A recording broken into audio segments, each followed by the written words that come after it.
আসসালামু আলাইকুম, সবাই কেমন আছেন? আশা করি সবাই ভালো আছেন। আপনাদের মাঝে আরেকটি ভিডিও নিয়ে আসলাম। ভিডিওটি আগে দেখবেন, তারপরে ভিডিওটি সম্পূর্ণরূপে আপনার মন্তব্যটি করবেন। দুলা ভাই, আমি যে আইফোন আনতে গেছিলাম, আমার লাগে আইফোন আনেন নেই? আরে আনছি না মানে? তুমি আমার একটা মাত্র শালা, তোমার লাগে আনবো না কার লাগে আনবো? এনো তোমার আইফোন।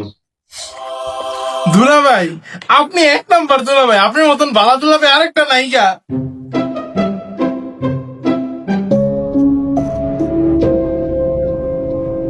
শান্তনা, সবাই কিছু না কিছু দিয়া খুশি করতে পারলো, তোমার মনে হয় খুশি করতে পারি নাই।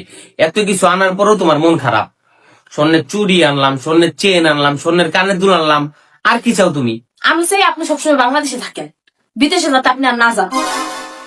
প্রথমবারও তুমি বিদেশ যাও নিয়ে বাধা দিছো, এখনো তুমি বিদেশ যাও নিয়ে বাধা দিতেছ। বিদেশ গেলে তোমার সবারই লাভ, তোমার সমস্যাটা কি? আমার অনেক সমস্যা। আপনি বিদেশ গেলে যে লাভ হয়, ওই লাভের অংশীদার আমি হইতে চাই না। আপনার পরিবারের চাপে আপনি বিদেশে গেছেন, আমার ব্যক্তিগত স্বার্থে কোনোদিন আমি আপনার বিদেশ যেতে দিতাম না। কিন্তু শুধুমাত্র আপনার বাপের ঋণ হয়ে গেছিল, আপনার মায়ের একটা বাড়ির শখ, আপনার বোনেদের বিয়ে দিতে হইতো, ভাইদের প্রতিষ্ঠিত হওয়া জরুরি ছিল, তাই কিছু বলিনি। এখন সব হয়ে গেছে, এখন আর আমি চাই না আপনি বিদেশ যান। আরে এখন তো ঝামেলা শেষ, এখন বিদেশ যায়, এখন কাল টাকা জমা তোমার আর আমার ফিউচারের লেগা, তুমি বুঝতেছো না কে? আপনি বুঝতেছেন না কেন? আমার বর্তমান ধ্বংস করে আমি আমার ভবিষ্যৎ সাজাইতে চাই না। আপনার না থাকাতে কারো কোনো সমস্যা হয় না। আপনার মায়ের বাড়ির শখ পাওয়া গেছে, আপনার বাপের ঋণ মুক্ত হয়ে গেছে, আপনার ভাইরা প্রতিষ্ঠিত হয়ে গেছে, আপনার বোনকে ভালো জায়গায় বিয়ে দিয়ে দিচ্ছেন যৌতুক দিয়া, সব ঠিক আছে। কিন্তু আমি চাই না আমার ব্যক্তিগত ভাবে আমার কোনো স্বার্থ হাসিল হোক আপনার বিদেশ যাওয়া নিয়ে। আমার যদি শুধু তাই ভাবতেন, তাও আমি কোনোদিন আপনারা বিদেশ পাঠাইতাম না। ম্যাক্সিমাম মানুষই পরিবারের চাপে বিদেশে যায়, বউয়ের চাপে কয়জন গেছে খুঁজেও পাবেন না আপনি। এখন আসল কথা শোনেন, আমার ওষুধ লাগলে আপনার বাপ ভাইয়ের দিকে চায় থাকা লাগে, তারা যখন দিবে তখনই আমার খাওয়া লাগে।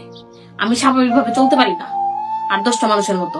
নিজের আত্মীয় স্বজনের সাথে কথা বললেও মানুষটারা একটা জিজ্ঞাসা করে, স্বামী বিদেশ, কার সাথে কথা বলো? এইসব কটু কথা শুধু আমার শোনা লাগে, আপনার পরিবারের শোনা লাগে না। আপনার মারে সবাই গর্ব করে বলে, হ্যাঁ তোরা বিদেশে ভালোই তো।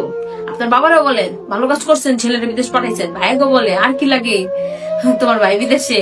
বৈনগো কয়, আরে ভাই বিদেশে, এই বৈনগো আর কি লাগে। কিন্তু আমারে আমারে মানুষ অন্য চোখে দেখে, আপনি ওটা বুঝবেন না। দিন শেষে আমার সঙ্গ দেওয়ার মতো কোনো মানুষ নেই, কারোর সাথে যদি একটু গল্প করবো ওরকম কোনো মানুষ নেই।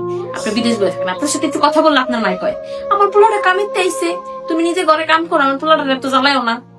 কেউ বুঝতে চায় না, সবচেয়ে বেশি কষ্ট আমার পোহাইতে হয়। অথচ আমার কোনো স্বার্থ নেই আপনার বিদেশ যাওয়া নিয়ে। আমি চাই না আপনার গয়নাগাটি স্বর্ণ এগুলো আপনি রাখেন, আমি শুধু চাই আপনি আর বিদেশ যাবেন না।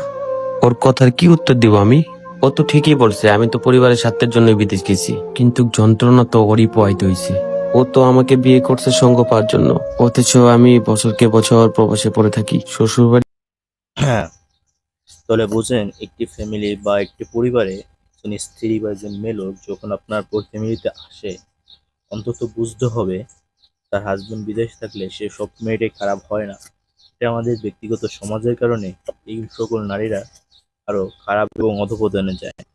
তো তার হাজবেন্ডকে আন্তরিকভাবে দুঃখিত, তার স্ত্রী কি বলে না না বলে সেটা দেখবেন, এবং আপনারা কমেন্ট করে জানাবেন এই ভিডিওটি অরিজিনালি আপনি কোন নজরে দেখছেন। অবশ্যই আপনার মন্তব্যটি আপনার কমেন্টে জানাবেন।